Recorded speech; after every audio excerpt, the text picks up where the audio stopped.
So sacrifice in some ways has a great implications for suffering. And that's not always really true. So I think life is finite in the amount of time that you have, Yep. and you can't do everything that you might want to do. So you have to choose what to do. That's not necessarily sacrifice in its strictest terms. Yeah, that's just choice. And if you've got choice and you're only going to do certain things, why not do them well? I've heard that one before.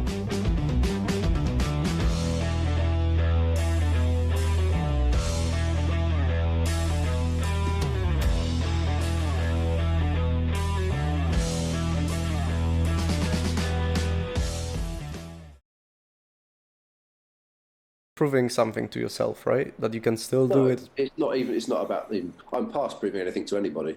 Well, to yourself. No, not even to myself. I don't even need to prove it to myself. I know that I can acquire any skill I choose to put my hand to. That is true.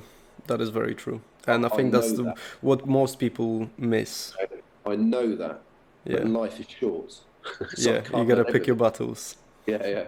The other thing that sits alongside this thing about thriving as well is about this positive and proactive personality, where in an environment where you have an opportunity, you take that opportunity and you're proactive about it. In doing so, you're kind of open to new experiences. People are conscientious, optimistic, honest with yourself, and make this deliberate decision to seek out challenge, and along the way take responsibility for how you think and feel and your own actions and behaviours. So I think to start with, I'll quickly introduce myself. I'm Woj. I'm a calisthenics coach.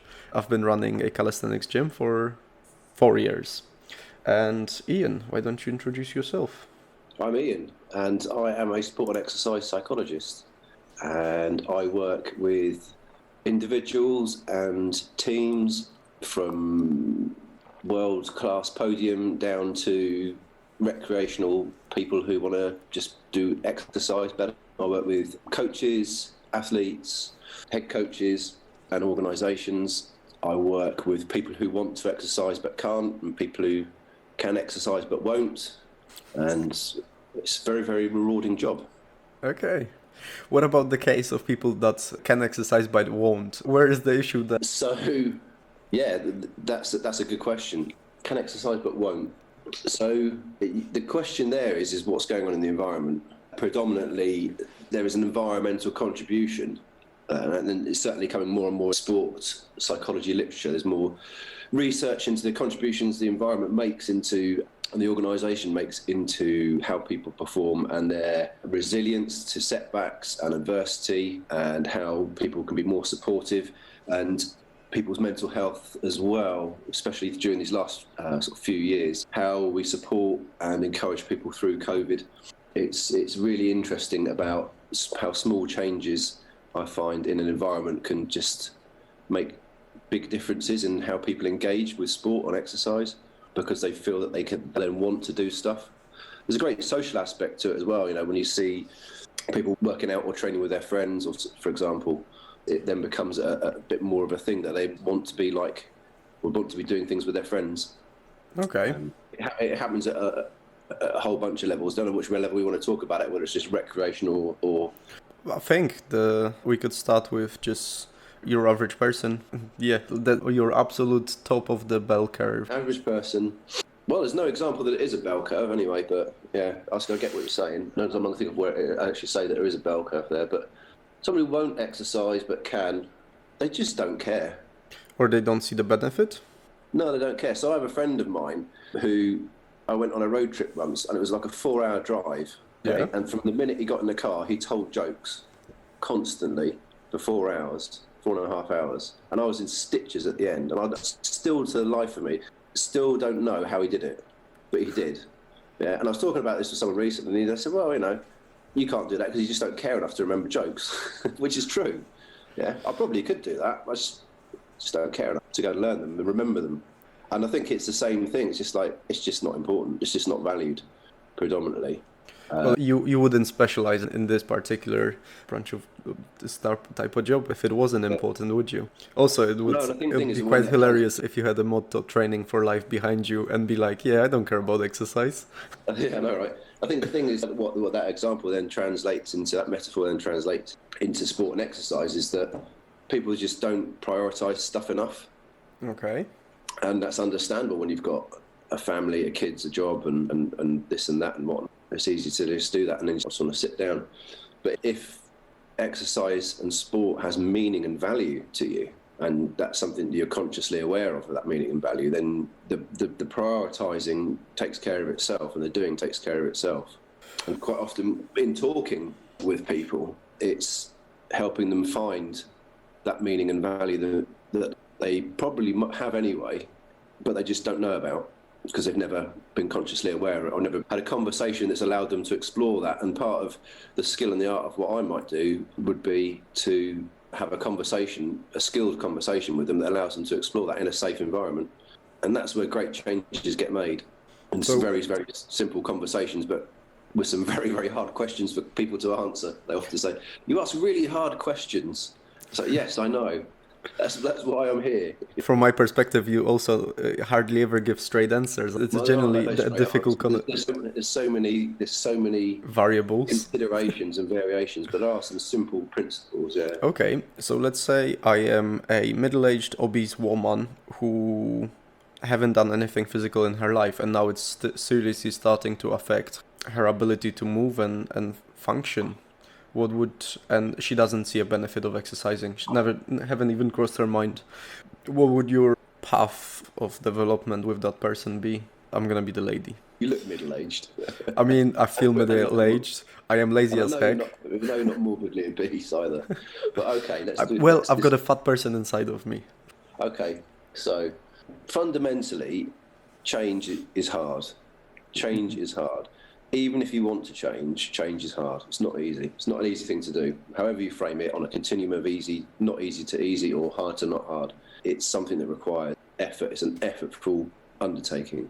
And as soon as change becomes an issue, okay, in a conversation or a relationship, let's say with the coach and a client, as soon as change becomes the issue, change isn't going to happen. Full stop. It's not going to happen. People resist being changed. And quite rightly so. No one wants to feel like they're not in control. That's fair. That's fair. How would you then address that? How do you... This principle is called locus of control by a very clever guy who's wrote about this a while back. And things like self-determination theory, which was written about by some other very clever people a while back. If you want to go and read about that, go and read about it. But there's several ways of approaching it, depending upon your philosophy and how you operate and what you personally believe about the human experience. Because what you might believe, or what I might believe about the human experience, very much shapes my interaction. That is true.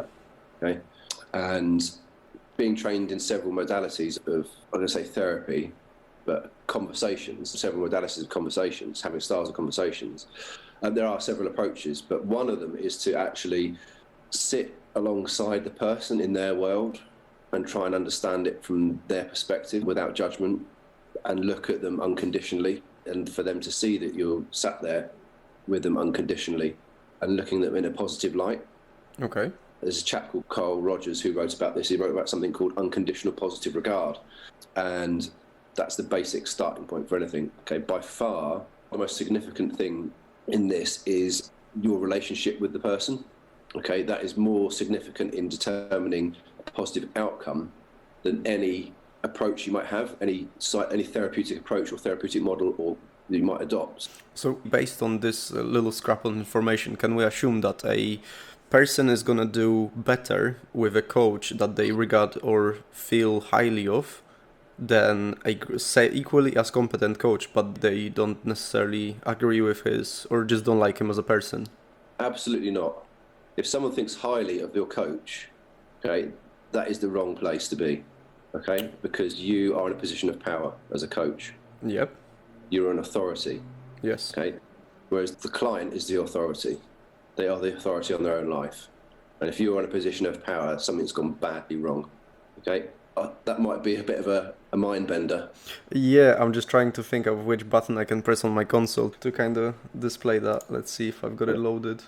Yeah, that is most certainly an interesting concept, because I make people do the work and I make people turn up and I make people chase the results and do what they need to do. based on the fact that I am an authority on, I've done this journey so many times with so many different people. If they trust me, if they follow the process, they will achieve the results. Well, it's almost with, let's say, building strength or increasing your repetitions is literally just a numbers game. Like you could completely throw all, well, from my perspective, from my limited vision, you could throw out all the human interaction, all of that stuff out of the window. As long as a person turns up and does the work, the outcome is still going to occur. But that's only a fraction of their hours of the week. Okay, this is why it's important, is if you're in a position of power for that hour of the week that they're with you, or 2 hours of the week that they're with you, you're determining what they do. Yes. Okay, so outside of those, the other 160 odd hours that they're not there, they're in charge. Okay, and that's where the big differences are made. Okay, that's where the nutrition is done, and the sleep, and the drinking plenty of water, and the mobility, and the sets and reps, and the accessory work. Okay, that's where that's done. That 2 hours of the week that they're seeing you, or however often it is that they're seeing you, that's your ability, that's your opportunity to shape and influence the rest of their week by helping them discover what they need to do. And sometimes it is hard work. So. Hey, if you're enjoying the podcast so far, you could help me help Iain get to 10,000 followers on Instagram. Click the link below and show him some love. Enjoy the rest of the episode. We're kind of drifting. I feel we're drifting away from the initial question, but it's okay. Just a natural way how the conversation progresses. Come back to it later, but if you're trying to acquire a skill, there is a stage where early on in the skill, and sometimes you have to come back to it, I think, even to more advanced level, as you get more advanced in a particular skill, where you have to come back to this exploring stage, where a good coach provides an athlete with the opportunity to explore a movement or a skill, to find their own solution. So basically not setting too rigid of a standard of which movements they need to progress through, rather than... Well, no, it's sort of saying, like, here's the start, here's the end, and these things in the middle might be important, go and have some fun. Okay, which is hard to justify being paid for. Okay, but I mean, there is a big aspect for that. I find that quite often. There is a valid reason in skill acquisition theory and literature, and at the evidential basis, that people need to explore stuff. Yeah, definitely. Movement. And it's at a very particular stage in the skill acquisition that you do it. You then go on to more sort of refining and of skills and all that sort of business, but. One of the simple ideas is the 10,000 hours idea. Well, to become proficient or a master in any discipline, you just need to commit 10,000 hours. Yeah, so the 10,000 hours bit is a bit blown out of the water, because it turns out you need a lot more or less hours for different things. But yes, and it's not even 10,000 hours, but it just sounds good in a book. But it's a very particular kind of practice that you're doing. It's called deliberate practice. So you're deliberately doing something, and deliberate practice is effortful. It's quite mentally draining. It's very much immediate feedback from a coach, okay? And there's constraints set by the coach and all that sort of business. And then there's also this idea about deliberate play, okay? So play and practice, both of them deliberate, and which sort of sits in this hit. So there's less coach input, less immediate feedback. There's a summary if you want it. If you want it, you'll ask for it. And then alongside in this magic quadrant of things, there's the idea about free play and free practice. So free play is what we used to do as kids. Yep. Or what we do when I give you P-bars and I tell you go for it? Oh, no, that would be free practice. Okay. So free practice would be saying to, okay, but you've got to have jumpers for goalposts, and they've got to be this wide. Off you go.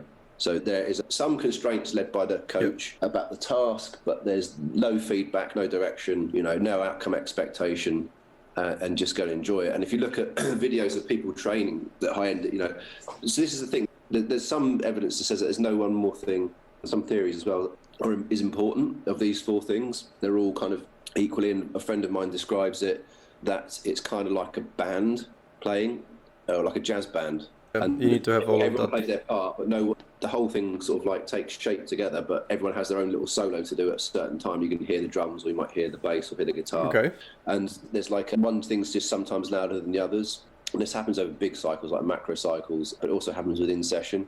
Okay. Because you'll see someone come in, and then at the end they might just start goofing off, doing whatever, or it was part of the warm-up. They might just be playing around. You'll see it but it's all part of the rhythm and pulse of where someone's at. Okay. And particularly if someone's had a hard day at work or got a lot of stresses going on with a competition coming up, or just feeling like, well, it's competition in 3 days. I just want to get mentally prepared for that. So in my physical training, I'm just going to have fun. So someone's had a hard day. So how have you been? How's work today? Oh, okay, you're not going to start going, okay, we need to do this. That's good. Keep going. You hit those points, you haven't done this, work on that. All that sort of, they don't need that at the end of a shit day. Would you say that's appropriate when they are prepping for a comp, or just because they had a shit day? There is no point of pushing them with a routine like that. It comes down to what the skill is that you're learning and where they're at, and the ability, the capacity for that individual, how resilient they are, their ability to withstand what you're asking from them. So you need to be, as a coach, need to be in tune with what's going on in their life, how they are when they're good, how they are when they're having a bad day, all those sorts of bits and pieces. I don't know if that really helps at all, but yeah. I know that several times before. I know that happened before in the past, where I know that if I make this person keep going and try to complete this workout, they're just burst out in tears and perform way worse than if I was like, okay, let's just mess around a little bit, let's do something easier. So yeah, you do definitely play it by ear, and you have to kind of... And that can be down to their person's own... If someone's playing around and exploring a skill and getting it wrong, there's some framing that goes on there from the coach in terms of how the session's framed, and that's really important, but it's also to do with how the athlete frames failure. Yeah, I mean... Failure. Do they interpret not achieving the outcome as failure, or as just something that doesn't work, or as a success because they've discovered this, or is it something completely different? They're not even... Okay, based on that premise, let's put something together for it. So I've been coaching you handstands, and my gauge of failure, well, you can tell me what it looks like to you, is whether you're managing to fulfill the drill to a level I've set the boundaries for. So let's say we're doing, nose and toes. If you're holding it, if you can hold it for 10 seconds and you get everything in the right place, then I would qualify that as a successful performance. You've managed to do what I wanted you to. But if I was to make you do freestanding handstand and you fail to get up there, then obviously the cue is in the word fail. If I say freestanding handstand for 5 seconds and you are unable to do that, my natural instinct would be, we can do that for the 30% of the duration of the session, but for the 70% we need to do the drills that I know you won't fail, in order to maintain a positive attitude towards your training routine. So that depends upon how we're classifying the skill of handstands. Okay. And the context in which it's being done. So one of the ways of doing something physical is doing it on your own with a coach, and sometimes it's doing it in pairs or in a small group. The idea about dyadic experiential learning, where if you're, let's say it's time you take a pair, one person executes the movement, the other person observes, and then the coach directs the session. The person executing the movement is going to learn something, okay? But then also their peer, and it's important that they're perceived as a peer here, observes, also learns something by this inactive cognition thing. Yes. Okay. So that's a way of practicing mentally without being physically fatiguing. Yeah. So you're kind of getting a practice in there. Yeah. Being given the opportunity to understand how the movement should look like and visualize it. Yeah. And it's not what it should look like. It's where someone who is kind of your peer is doing the same thing that you're doing. It's different to looking at a pair of learners observing someone of a higher ability level execute the skill. Okay. One of the things that I encourage people to do is when they're doing this is to have like a show reel, for example, do your handstands for today and then video them and then pick your best handstand. Okay. That's now your best. Okay. That's now your best. Yes. Now do that every day of the week that you practice handstands. Okay. Then you have your best video for the week, your best single handstand. Yep. Okay. And you keep doing that. So your reference model is self-referential. Yes. Okay, and then you develop that over time. So my best is to achieve this or better, and I know I can do it because I've done it. Yeah. Okay, that has great impact on motivation, fantastic impact on motivation, I'd say, and also in kind of becoming consciously aware of how the movement feels and what works and what doesn't work.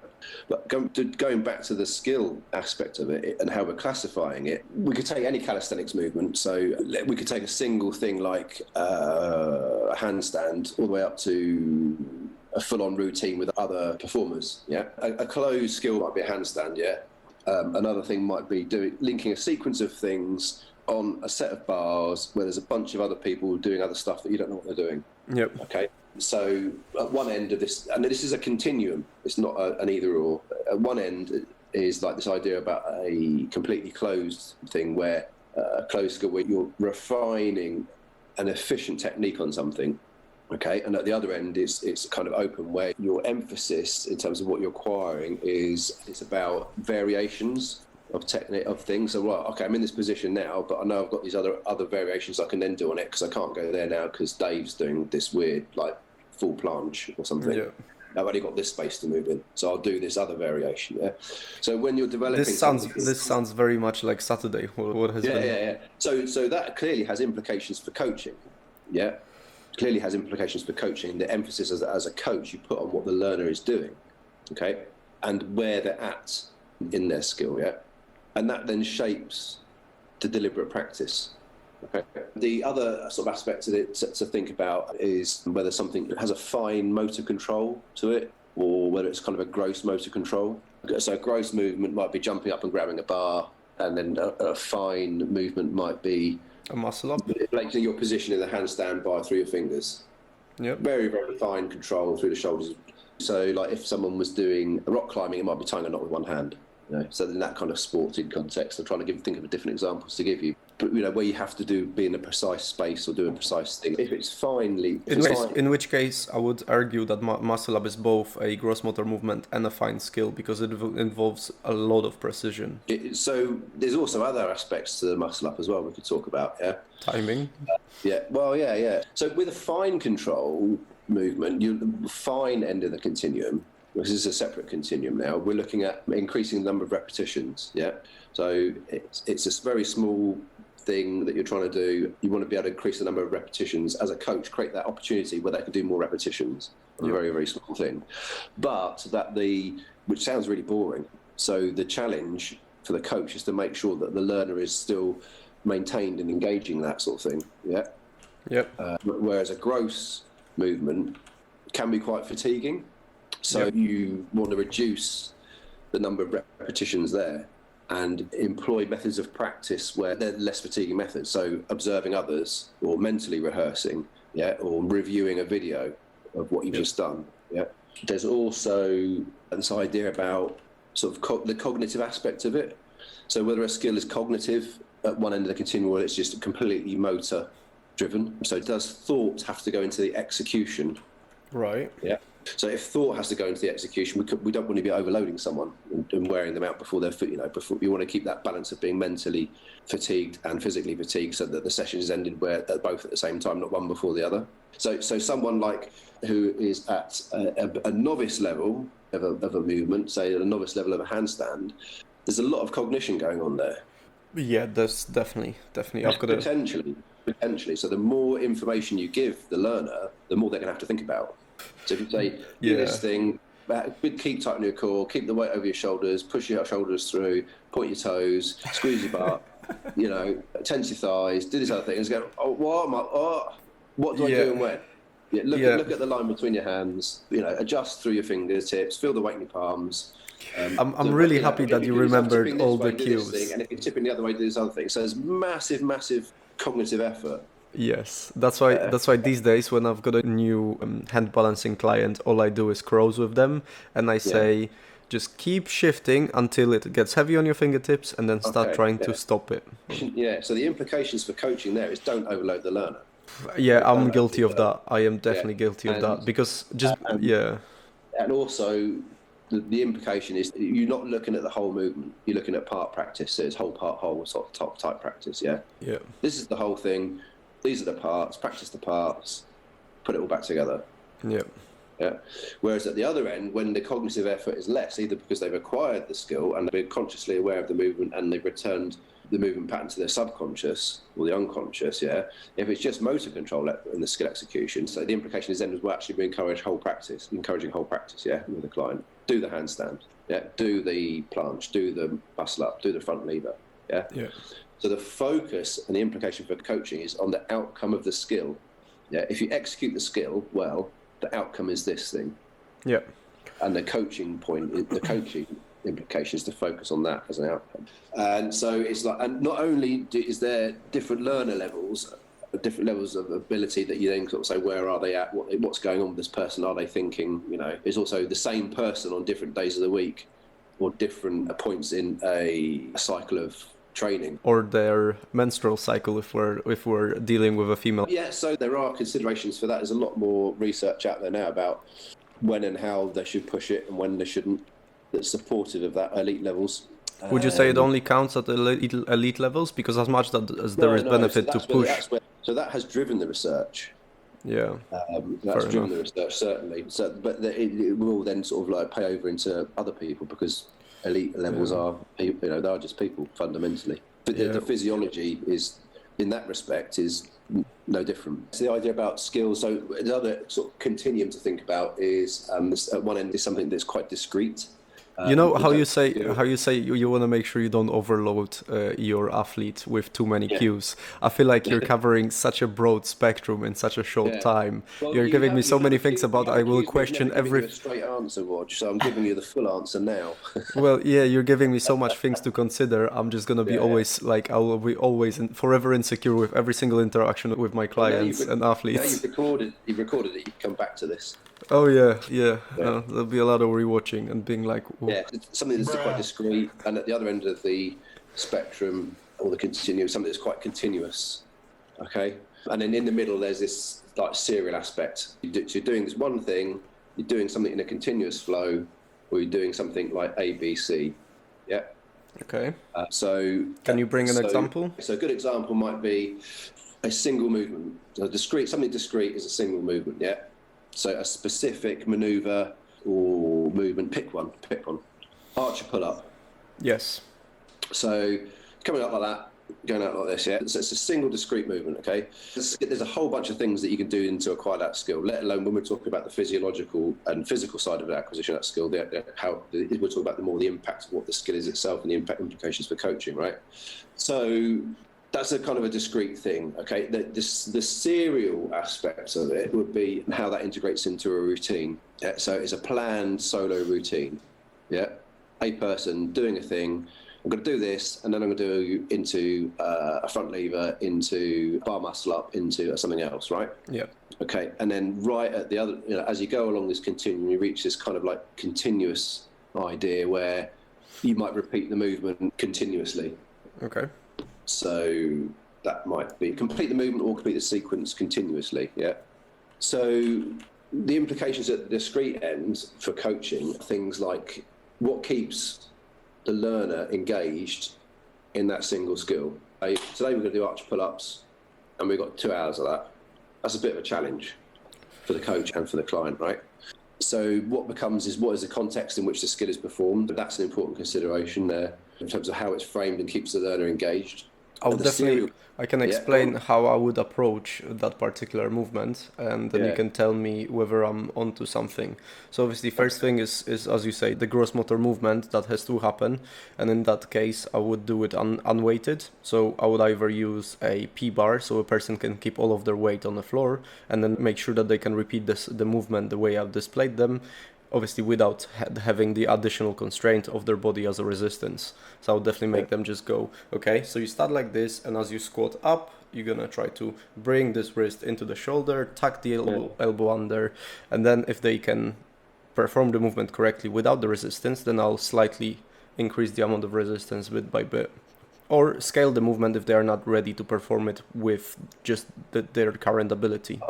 So the knack there with that sort of stuff is like, how many different ways can I get this person to practice this, and how many different methods can I employ where ultimately we're doing the same thing? Yeah. Is it? So if I want to work someone's squat patterning, you can do air squats, right? But you could also do back squats or front squats or box jumps or a whole bunch of other stuff, right? But you're still working a fundamental squat pattern. Yes. The same with hip hinges. You could do deadlifts, or you could do kettlebell swings, or you could do a bunch of other stuff, right? One leg deadlift. Yeah. So anything like that hip hinge, or if you wanted to work push-pull mechanic, you've either got push-ups, pull-ups, bench, Dips, and dips. Yeah. So there's a whole bunch of things where pike push-ups, handstand push-ups. Yeah, Tom. Yeah. And there's also, we talk about, there's different lunge variations. You weighted, unweighted, some freaky thing with a kettlebell in one hand, or Bulgarian split squats. Bulgarian split squats, split jerks, all that sort of stuff. Yeah. Yeah. So many different methods to where you're isolating a single thing to improve, and that's prioritized, obviously, within the context of making the person a better athlete or a better performer. So that's the discrete aspect of it. We're working this discrete thing, yeah? and the coach should employ as much variety as you can to keep them engaged, of still exploring and improving that thing. So moving on to this, like the serial aspect, we're doing something in sequence. It's like, well, let's keep the learner engaged, and let's explore how many different ways in which they are practiced and the order in which they're practiced. You're building the ability to have a number of variations. When they want to have variety in the execution of the skill, then they have that because they've practiced different orders of the elements are performed. They've explored demonstrations from someone else. So watching other people do it. What happens if I do this, then that? What happens if we do this and that? Oh, that's a bit more bicepy. That's a bit more grippy if I do it this one, this and this. So they're building this kind or rather than performing it on the bar, you perform it on the rings. Yeah. Well, it's exploring a sequence of things on the rings. It would be. This is a serial skill acquisition thing. And then at this continuous end where you're doing something repetitively, or you're doing a sequence of things repetitively. A great example would be cycling. Your legs are just going round and round all the time, yeah. But obviously in calisthenics, there's different aspects of things that you could do continuously, yeah. So the implications there for a coach are just avoid giving feedback and just use Q&A. Why would you suggest that? It seems like a little bit. It's just they know what they're doing, basically. Yeah. They probably don't need. They might need some feedback. They won't need excessive feedback. Okay. It's just like, how was that? What's going on? Why did you choose that? Encourage them to explore a bunch of stuff. Want to know what their experiences are. Okay. So basically, I'll be like, okay, guys, here is an archer pull-up. Yeah. Do your worst. Yeah. You're doing a whole bunch of archer ones. Okay. Yeah. As you do a whole bunch of them, you're doing it repeatedly. Yeah. So, we talked about types of practice, didn't we? So we talked about explore. So I want to come back to that. We touched on that slightly with this idea about exploring. So that's, now that we've kind of classified and movement skill, right? And what that means for the coach and their relation and how they shapes the coach's relationship and interactions with their client.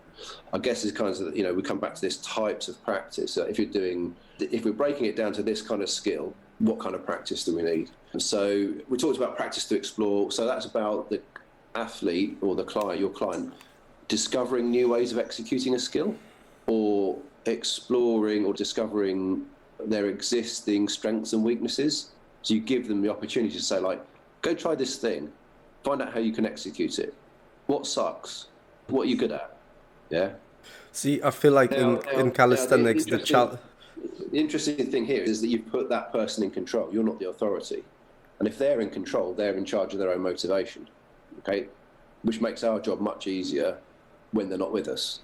Okay? Yeah. So after that kind of like exploring thing, you might go on to something where we know what we need to work on now, and we need to refine or consolidate something. So there's some aspect of it that we need to refine. There's some bit that's working well we need to consolidate. So you kind of pick skills and drills where you'd embed that skill through practice with your client. Moving on from that, once you've got that embedded, that's the point where you start to actually, okay, I want you to get ready for a performance context. Okay. And this is actually really good timing for this particular subject, as I've got I'm 3 months away from having my athletes performing at the Arnold Sports Festival, which I'm responsible for organizing. Yeah. So the practice there is designed to prepare like your client or your athlete or your performer, whatever, for a performance context. So it's very specific practice sort of around that area. It's like simulating competition, simulating time constraints. You can sort of say, okay, so now you got to do it with no chalk, because stuff gets lost. You're right.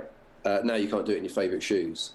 Now you can't do it. You can't do it without having breakfast first. Yeah.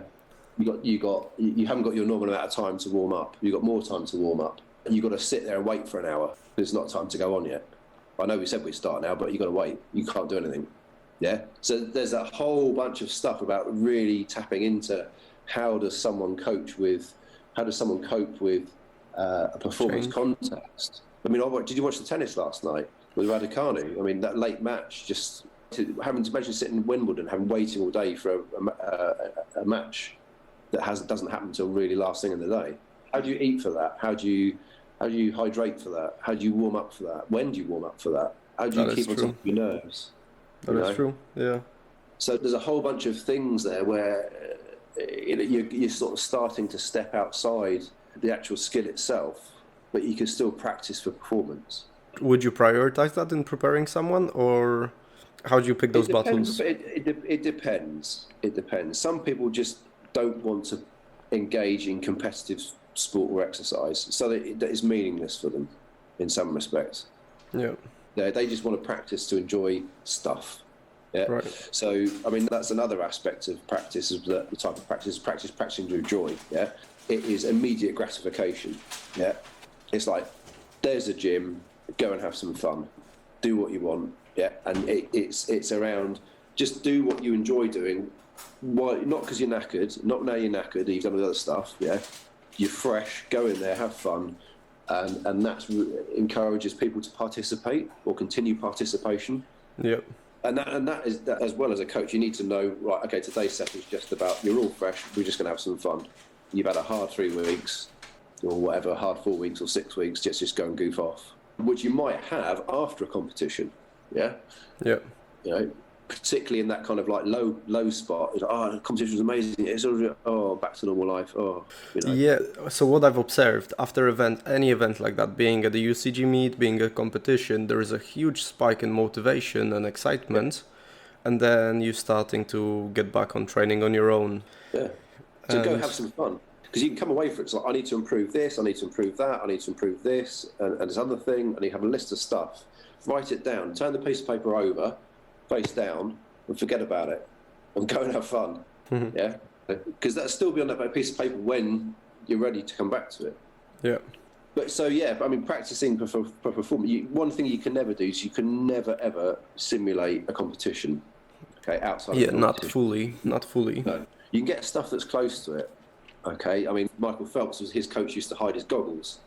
You know, so what happens if your goggles come off when you dive in?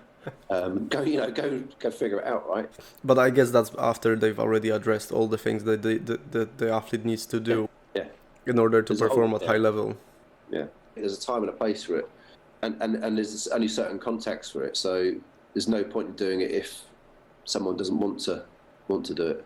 And I mean, a lot of this stuff comes around to, when you look at this whole thing, the skill acquisition, what a skill is, how we practice it, the whole thing comes down to the coach maintaining a decent relationship with the athlete in a way that puts the athlete in charge, and the athlete feels that they're in charge. That's the most important thing. They feel like they're in charge and on it and doing what they need to do.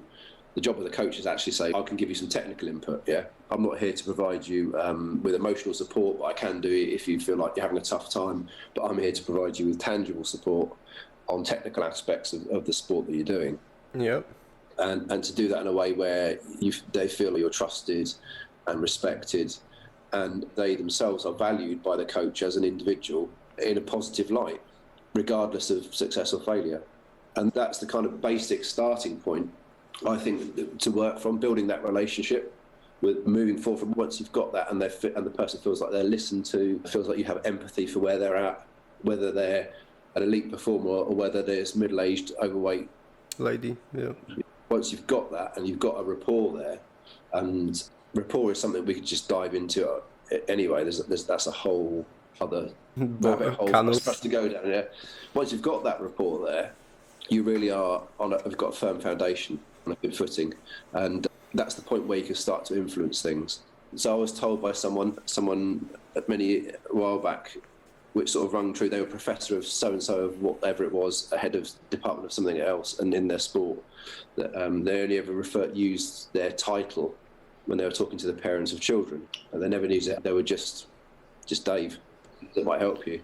I mean, when it comes to children, maybe. I don't know. Yeah. But it was with the parents of children. Although he had all these great big long titles, his authority about what he'd done was not important. What was more important, that he was just Dave, and he might have some things that he could help them out in what they were doing. So I guess kids maybe don't need that level of pressure, or... Well, no, he did it. This is his attitude towards all levels.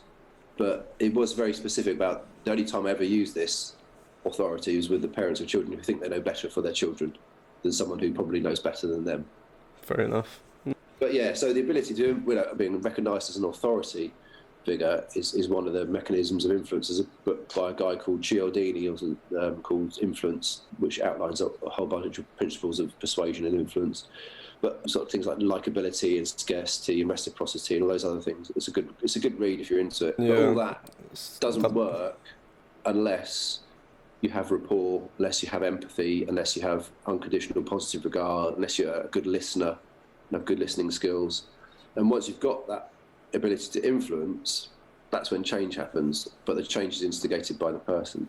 I think fundamentally the influence itself is good. It can be someone saying, I've been watching, I've had this idea, I should go and try that. And the influence can be the fact that they come to ask you, what do you think about that? And you go, yeah, I think you should give it a go.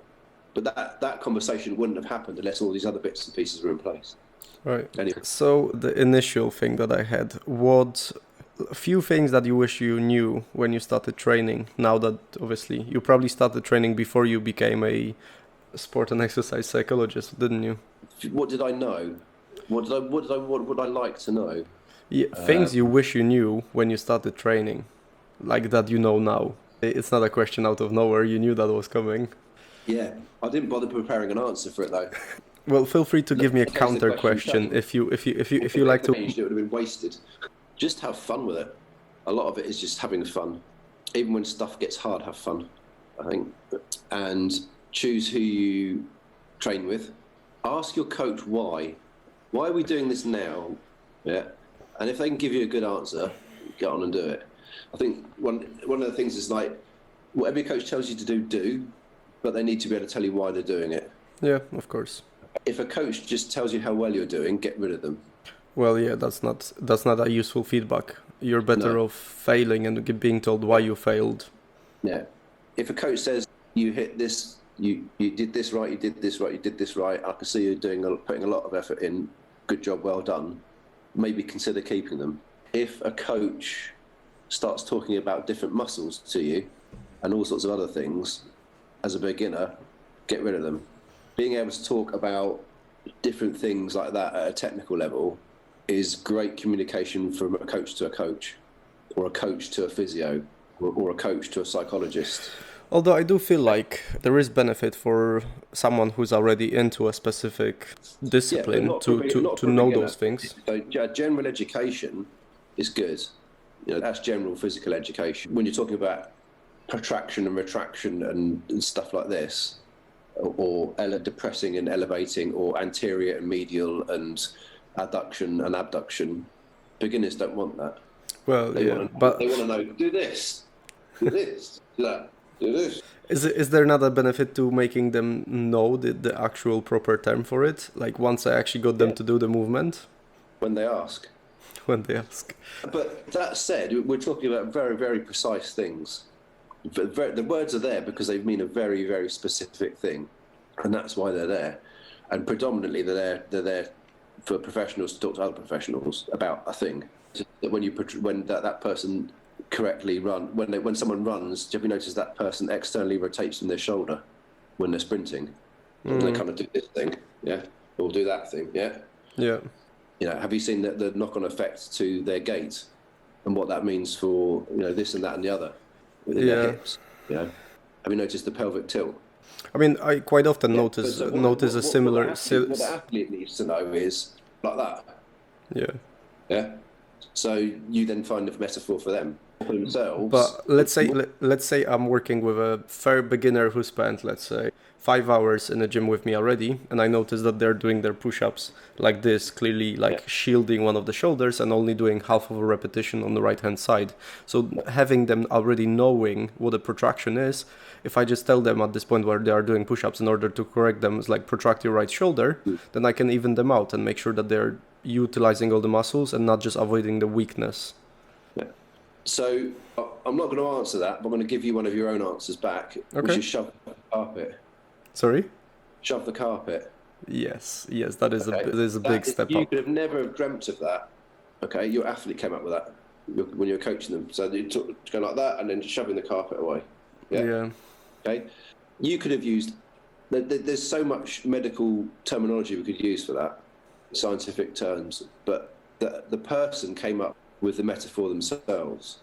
It was something of meaning to them. So it was something that had impact for Although them. I would like to take credit. It was me who came up with it. But it was much better visually for everyone involved to learn to do it that way, isn't it? When I was learning how to deadlift, my coach said, "Do you remember when you were a kid?" And I said, "Yeah." And you know when you had your wardrobe in your bedroom and you wanted to move it around? I said, "Yes." And you kind of like got in there like that, and you put your back against the wall, and you put your feet up like that, and you kind of like shoved really hard to push your wardrobe along because you couldn't move it yourself. Yeah. Yeah, he said that's what I want you to do with that barbell. I want you to be that kid in your bedroom with your back flat against the wall, shoving a wardrobe across because you want to change your bedroom around. Did he actually knew you like when you were a kid and doing that or? No. Right. But when you break down a deadlift, having that back flat, pushing, you're pushing away from the floor. You're not pulling the barbell up. Yeah. You're engaging your shoulders like that. Weight, correct weight distribution in the feet. What, retracting and elevating? Yeah, but then we kind of dive down a whole difference because the metaphors themselves are kind of interesting in and of its own, and we kind of the way the metaphor we choose for something kind of influences our behaviour. So if I was to say to you, there is some references for this in literature. I can't remember off the top of my head, but if I was to say to you something as poisonous as a snake or something, you kind of go, "Oh, snakes, they're bad." So your behaviour when you engage with that thing is kind of like this. Yep. Yeah, we'll say, you're choosing a different metaphor. Yep. Okay. You would then engage it, but have a different consequent behaviour in engaging that thing. So shoving the carpet's good. Pushing your wardrobe across the floor is good, but be careful when you choose metaphors for things as a coach. Yeah. So when I say, this exercise sucks, it has to, would you say that's a bad way of explaining that you need to embrace that level of resistance? And if you're not struggling with that movement, or for example with ring muscle up transition, if it doesn't hurt all of your upper body whilst you're performing it, then clearly you are not in the right position. Is it a bad? How would you judge? People experience pain differently. That is true. Very true. Okay, so higher performers in sport experience pain differently to other people. You can argue whether that's a physiological thing or something that's been trained, but the threshold at which they experience pain is higher than others. Not only that, but they can endure or tolerate that pain longer than others. Yep. So which means they're also more likely to mess themselves up. Is a great way of screwing up a really good athlete. Yeah. So maybe is the answer. It depends. Yeah. So I would exercise caution on that. If you're saying like, this feels uncomfortable, or this doesn't feel normal, that's because you're trying to teach something on a new normal, right? Oh, well, I get that all the time. This is so weird. It's like, everything we do in calisthenics is weird. So there's one real great exemplary case study of an Olympic weightlifter who I think it was something like 10 weeks out to a major international competition, knackered their shoulder. Right. And they've been practicing for years and years and years and years and years, so they knew what they were doing. And it was in the snatch, not the clean and jerk. But fractionally, the analysis was that they had to go from here to here. They literally had to move an inch, in their catch position. Yeah. That was physiologically what the difference was. And you know how fast those movements are. I mean, the execution of that is sub-second. I know. I've dropped a barbell on my back before. Yeah. So how do you get someone to do that? How do you get someone to change something they've practiced for years and years and years and years and years to make such a minor correction? Okay, and in the case study, this guy was 10 weeks out. He rehabbed first primarily, and when he got doctors sign off, he did a whole bunch of mental imagery work with a psychologist and also with a biomechanist and physiotherapist. And it was basically a broom handle, doing these things with broom handles. And it felt uncomfortable. So this is not normal, but it was the correct position. Yeah. That correction was there. He said, this was really uncomfortable. Over time, that started feeling normal. And they put him back into old position. He says, that feels weird. We'll go here, back where it should be. Okay. But the upshot of it was he went on to compete, and he did all right. And that movement correction after that intervention, that movement correction was still there years later. So whatever they did, fixed it. This multidisciplinary team of coach, physio, doctor, psychologist, and athlete got this guy 10 weeks out from a competition with a major shoulder injury to compete with a movement correction that was Very fine. Very fine, and also have it last, that correction retained. So if you're not dealing with people who have got hypermobile, well, that's a different kind of, something that feels uncomfortable. So like, is it uncomfortable because of an impingement? Is it just a mobility? Is it just because it's not normal? I mean, I've got a lady, she's a Ashtanga yoga teacher. She's hypermobile. She does whatever she can do to avoid locking her elbows. It's a quite like significant, probably 15 degrees past the normal like parallel in her elbows. I made her do bicep curls with an empty barbell, which is like less, probably 10 kgs or less, but controlling, starting the contraction, going all the way out, and actually fully locking out the elbow with obviously reduced amount of pressure, and then bringing it back in from that extension. She's always been avoiding like hyperextension just because I was like, oh, it doesn't look good. It like I hide it from everybody. It's like, okay, so not developing strength in that range is what will expose you to weakness and potential injuries. Think about what will happen if you don't have the strength in your bicep. You lock out your elbows and you like trip, anticipate the floor and break both of them because you weren't prepared, because she does like loads of chaturangas, she doesn't do any pulling, she doesn't have any bicep, but she's got loads of tricep. So there is only strength one way, but she doesn't go all the way out. So she always avoids actually tensing her bicep at full length. Would you say that's what I did was? Would you ask them what they think? Well, no, the thing is like, there's something, oh, this sucks, or it should suck. Yeah, it should be really hard. That tends to focus on negative stuff. Okay, so one way to engage is someone's like, well, if it didn't suck, how would you know? If it didn't suck, you didn't. What is it you want? Do you just want it to suck less, or do you want it to be something else? Okay, that's the first question. Or don't want it to suck at all. If it sucks less, okay, so what's that like? How's that going to feel? Okay, focus on moving towards that. Gradually, if you were in that position of it sucking less, how would you know? So gradually, like introducing them to that level of discomfort? No. It's just saying, well, if you were better, how would you know you were better? What would it feel like? What would you notice? How would you measure it? What would you be feeling emotionally? Where would your focus be mentally? What would you be motivated for? Okay, so we're talking about once you improve. How would that change how you warmed up? What would be different when you ate your breakfast in the morning, knowing that you could do these things you can't do now? So we're creating a visualization of what happens once they embrace the resistance. More than that, you're creating a mental imagery. Visualization is just about what you see. Imagery is much richer, much more powerful. It combines all sorts of things about the task you're doing, the physical environment, your emotions, stuff you're holding, the timing of execution of a thing, the perspective, first or third person.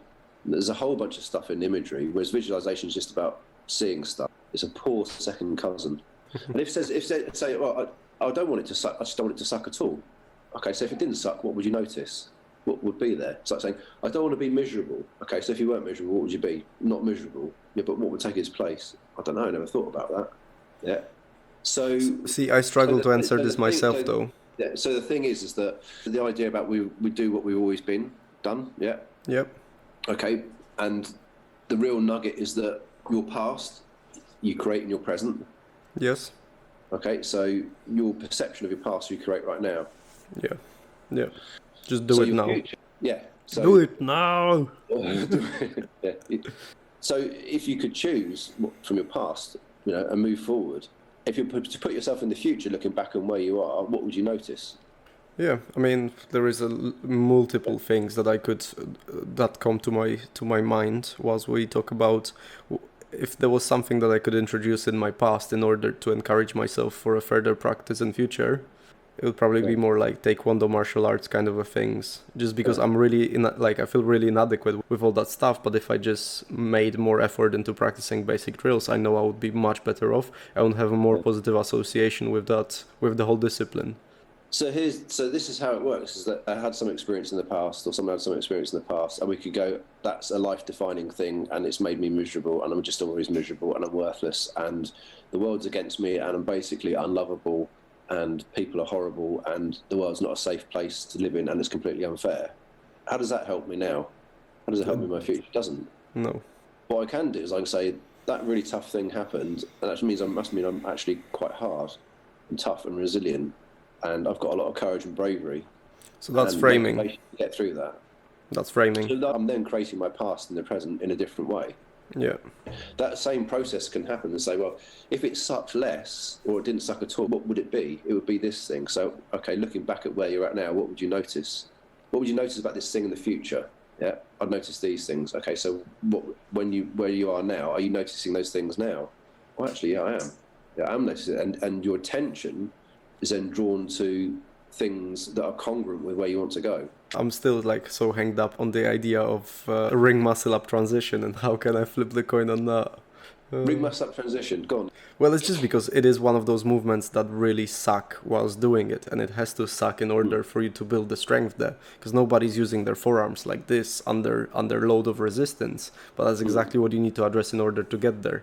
But the trouble is, it's a really uncomfortable thing to practice, and the only way I can make them do it is acknowledge their pain by saying, yes, it does suck, it sucks for everybody at the beginning, I still need you to do it today. So then it'll hurt a little bit less once you've ripped some skin and build it back up.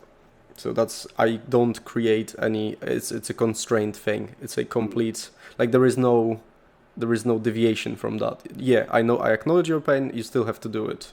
That's pretty much It all. only sucks if they tell you it sucks, though. Oh yeah, they do. Oh, they do. It's like, oh, it really hurts. Oh, I've ripped my skin. Great, you're not bleeding it though. The Polish style. The Polish style. Well, I would say that Americans are notorious for that kind of attitude, but it is like, would you want me to lie that it's always pleasant? It's not, like, especially that movement. If you want this to become like a great foundation for then moving on to a bar muscle up, you really have to bite on that bullet with the ring muscle up transition, because that's where most of your strength is going to come from.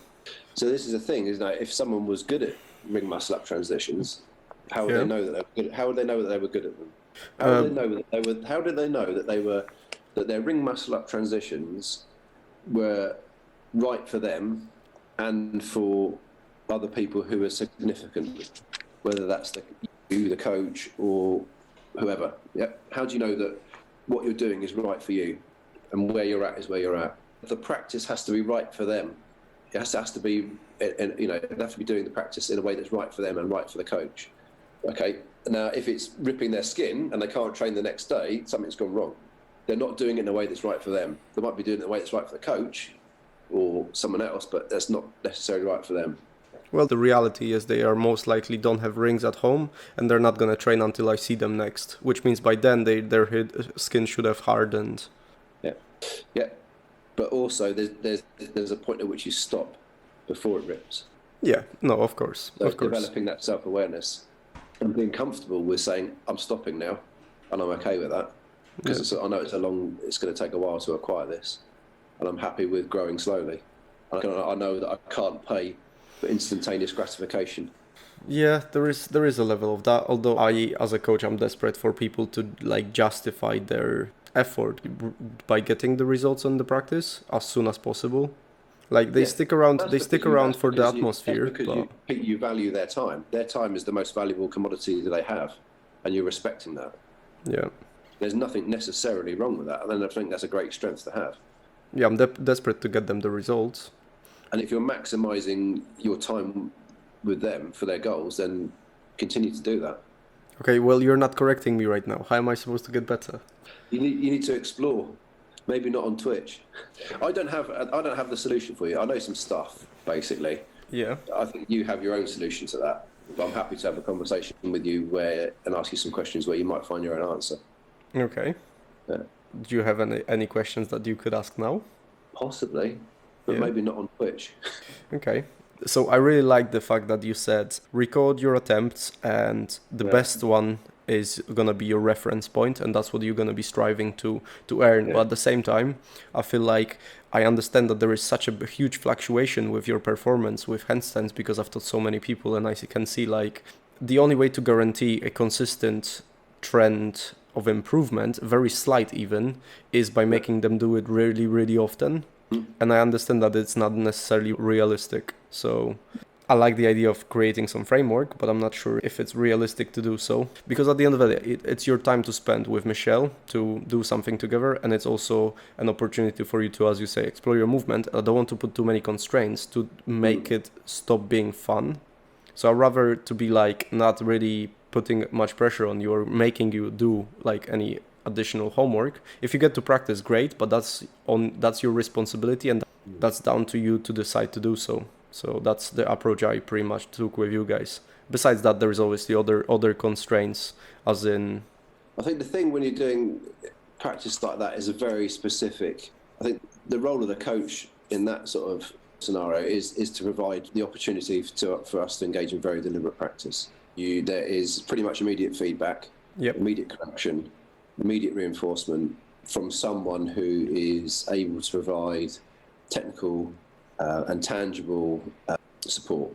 Yeah, okay? that seems pretty straightforward. But so when we were talking earlier about deliberate practice, deliberate play, free practice, when we're not doing that, we're doing other things. We're working on strength and pressing overhead. We're doing handstands. We're doing a bunch of other stuff, core work, what have you.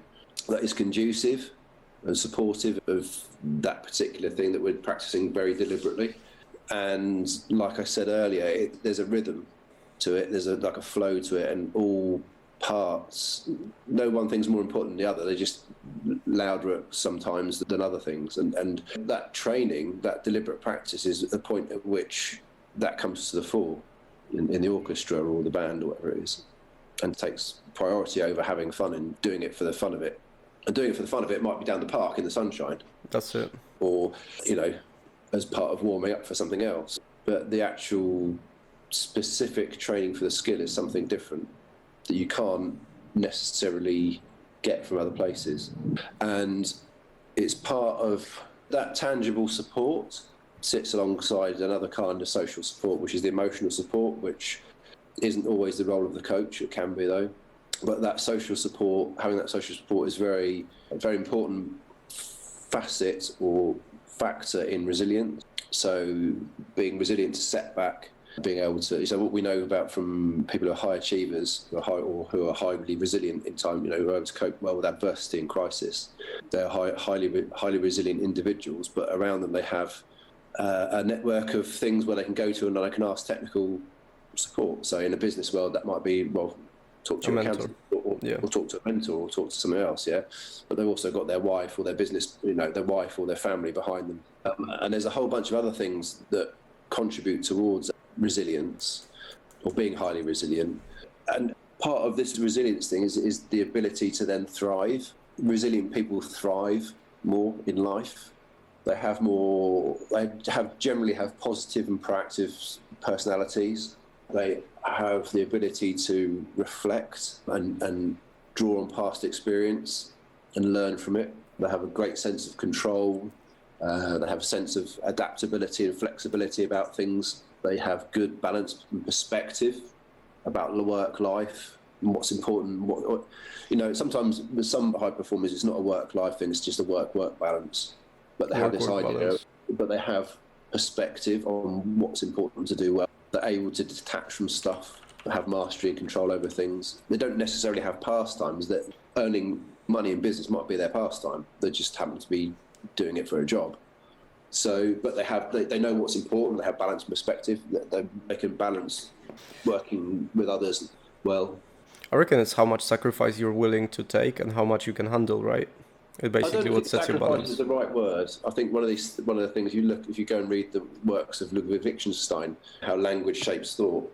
The idea about Eskimos having millions of words for snow or whatever it is. I mean, that's because they need those words. We can't express or think about things unless we have a word to describe it, because we just have no concept of that thing.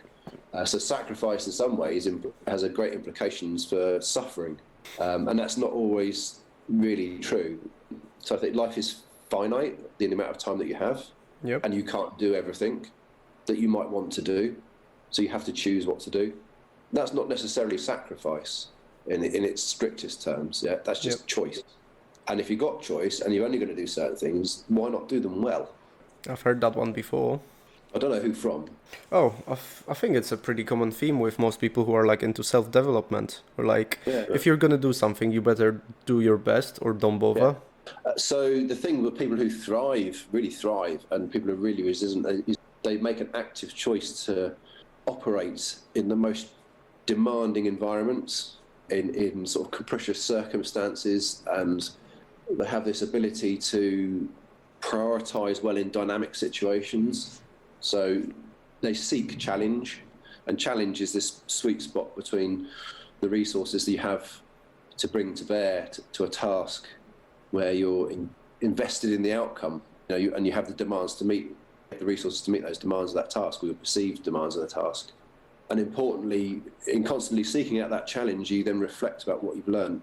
But these people tend to be really good at learning new skills. They demonstrate proficiency in learning or in acquiring skills. So although, learning a handstand and acquiring a new skill for someone who's nearly 50 might seem a bit mad. Ooh, we're playing the age card. Yeah, might seem a bit mad. It's an active choice to do something that is kind of slightly demanding, maybe even pointless to most people. Well, yeah, from like an outsider's perspective, it's like, why would you bother doing handstands? It's not like it's gonna, improve your life, but in a sense, it does. Yeah, but more broadly, it's about thriving, being able to adapt, resilient, and coping with adversity. Proving something to yourself, right? That you can still do it. It's not about. I'm past proving anything to anybody. Well, to yourself. No, not even to myself. I don't even need to prove it to myself. I know that I can acquire any skill I choose to put my hand to. That is true. That is very true. And I think that's what most people miss. I know that. Yeah. But life is short. So you gotta pick your battles. Yeah. So I have all the necessary resources. I have two arms. Even if I had one arm, I could probably do a handstand. Yeah, but I have two arms. So like I have everything I need. To be able to do a handstand. And when I get a handstand, I'll just choose a more demanding environment in which to do it, or a more demanding variation. That's it. Well, that's what we're doing with Michelle. Like, you can see that she gets her holds quite consistently for a long time. So now straight away we're upping the ante by making her assume different shapes. The other thing that sits alongside this thing about thriving as well is about this positive and proactive personality, where in an environment where you have an opportunity, you take that opportunity and you're proactive about it. In doing so, you're kind of open to new experiences. People are conscientious, optimistic, honest with yourself, and make this deliberate decision to seek out challenge, and along the way take responsibility for how you think and feel, your own actions and behaviours. That's part of this striving thing, great part of it. And that's been known about for years. There's nothing new there. No, that seems pretty obvious, but it's just the difficulty of becoming that person and doing it. Well, that's kind of my job. That's what I do. Nice. Okay, would you mind if we take one question from our viewer? It's a pretty open question, it's a pretty big one, so let's try to keep it as simple in delivery as possible, but I would like to know what effects sports and exercise have on people who experience trauma/mental illness. That's from Leo. What effect sport and exercise has on people who have experienced trauma and illness? Yes. Mental illness. Okay, so I'm making an assumption that the trauma or mental illness came about from nothing to do with sport and exercise. Okay, that's my number one assumption, because I wouldn't want to say it would have a positive effect if you were putting someone in a position where they have to confront something that was previously traumatic for them. Okay, so it generally has positive effects. Generally, it depends upon the trauma, and there is very great amount of individual variation with trauma and post-traumatic recovery, and there's a whole bunch of caveats surrounding that, far too much to list in a way that would answer the question simply. But most generally, it's a positive thing if it's done in a way that's supported. What we do know about how people experience emotion, and there's some research that came out recently from some Finnish guys, was that how we experience emotion we can map to different areas of our body, either in an increase in physical or decrease in physical sensation. So what these guys did, these Finnish guys did, they did a big study where they said they had some stimulus response stuff going on, and it turns out if you feel angry, you experience an increase in physical sensation in your fists, weirdly enough. And anxiety, you feel sort of here, love, you feel here, happiness somewhere else, it increases in physical sensation. With things like depression, there's an absence of physical sensation in things like the legs and arms. So the hypothesis that they have generated is that if you increase physical sensation in your legs and arms, it possibly offsets depression. So and how would you apply that? There's a very great leap here. There's this idea about how your mind can influence your body and get it to do stuff like this. Yeah, there's a guy, William James, who was a 19th century philosopher, had this theory that your body can influence your mind. Okay, so there's mind connection, and if we can get our body to influence our mind, then maybe by going out for a walk, we can convince our mind that the depression is not there. And that's the great leap in the theory and the hypothesis. Do you know, and what you're getting at, and what I kind of started talking when I was repeating that story from you, is there is a big, I would say it's almost, maybe that's a civilizational disease, it's a generational disease of young men particularly spending so much time seated, being it playing computer games that they're enjoying, and they help them develop certain skills besides social skills.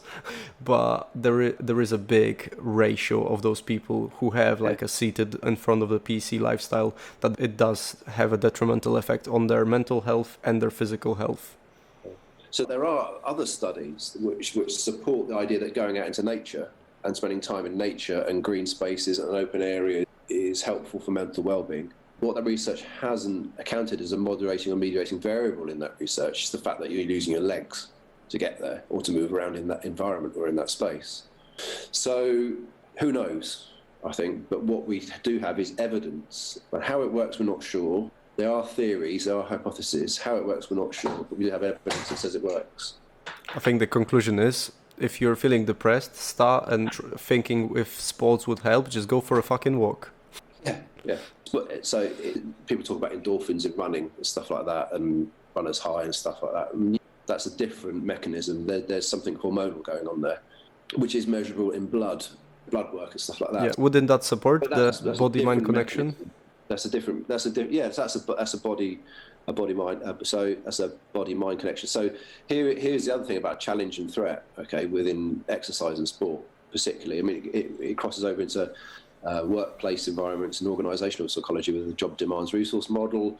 But within sport and exercise, it's called a theory of challenge and threat states, which says that if you're invested in an outcome of a particular task and you perceive that you have more resources available to you than the demands of the task, you will experience a challenge state. And if the demands of the task are more, you perceive are more than you have the resources for, you experience a threat state. Okay, and the sweet spot is kind of like when they're just kind of in that kind of balanced spot. Now, in a challenge state, adrenaline gets released. Okay, and adrenaline has this great physical effect on us where our heart beats more volume, total volume coming out of your heart. You have increased vasoproliferation, so your capillaries open, so more blood gets to the muscles. Your breathing changes. All these sorts of things happen, so that physically you're more capable of doing stuff. In a threat state, your body still releases adrenaline, okay, potentially, but it also releases cortisol, and your body kind of senses the adrenaline's in the system and it thinks it should better do these things. But the cortisol in your system as well actually offsets what adrenaline's doing. So you feel like you should be able to do these things, but you can't. Because cortisol has basically gone, smacked it down, yeah? And that's when sort of like, I feel like I should be able to do these things, but I can't. Oh, why is it, you know? And that's when the sort of like that confusion and panic anxiety. And anxiety sort of starts to kick in. And then the threat compounds, you know, that threat state compounds. A lot of this is down to how we perceive things. So that's what we should take away from this. Also, notably, the adrenaline comes in quickly and it goes quickly, but cortisol takes ages to disappear away. And that's another factor in this as well. So one of the thought experiments I like to use is if you have a scaffold plank, that you want to walk along like that, and I put it off on plates here like that, and just above the floor. So walk along that plank. What do you think about that for an idea? And you go, yeah, I could do that. Yeah, no problem. Okay, let's put it up high. Let's put it 6 foot off the floor. And you go, yeah, okay. Okay, let's put it 30 feet up off the floor. Ooh. Even though the task remains equally as simple. And you can't not do the task. You have to walk across this is a thought experiment. Okay, you're not saying people go and do this. This is a thought experiment. If you can't not do the task, you have to do it. How you perceive that changes, potentially. I mean, they are way more likely to walk over a plank with the way you've structured it. If you raise the bar gradually, people are more likely to have a higher success rate, rather than if you get them... Fundamentally, what I'm asking you to do is walk in a straight line. That remains unchanged. But the consequences of a potential outcome are much, much higher. Yet your success rate of walking across a scaffold plank is unchanged. Yep. It will still be 99.9999999 success. Yeah? Yeah. But the potential consequences of it going wrong are far higher. So how we react in that situation when it's much higher and there's potential for great death or severe injury, even however a slight chance, enables us when we think about those things, not do them, but when we think about those things, tells us a little bit more about ourselves. See, I wouldn't have a problem with that sort of a thing. I know you're a special case. Well, it's a general introduction to actually, what shapes what we do or how we perceive the outcome of things is our beliefs. Okay, and if we examine our beliefs, and in examining our beliefs, we can then make more helpful consequences as a result. If we choose to change our beliefs to ones that are helpful, and particularly less rigid or absolutist, and become more resilient and thrive more within our life. I'm going off track here, really. It just sounds like personal counselling. But so would you say that this is what you conceive your job to be, is helping people build more resilience in their life so they can achieve higher, become better, become less fearful? How would you phrase it? I'm just Iain. I know some stuff that might be helpful to a lot of people. And I'm happy to have a conversation with you about something you're struggling with. And that's normally as far as I go. Yeah. I would say it sounds cooler the way I said it, but I appreciate the humility. Okay, that's brilliant. We have reached our time limit. I don't want to be taking up any more of your time, but I'm more than happy to do this again if yourself and our viewers are into it. Well, personally for me, I'm really happy that we did this. So anyway, we shall bid farewell to our viewers. Thank you very much. I was Woj, and my guest was Iain Gair. Thank you. Thank you very much. We shall stop the stream now. Till next time, guys.